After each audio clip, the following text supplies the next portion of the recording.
Check engine lights on. That right there is going to be the coil hole. And that's all oil on top of the spark plug. Sir, I think I found your misfire. You're a little low on oil for your coil pack. Let me just top that off for you.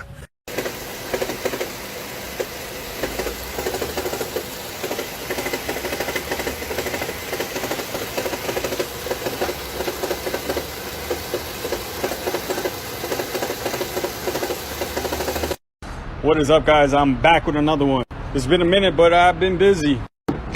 So what we're working on today is a 2014 Chevy Equinox. Customer states that if you let the vehicle sit for a long time and then you try to start it, the vehicle sputters and stalls.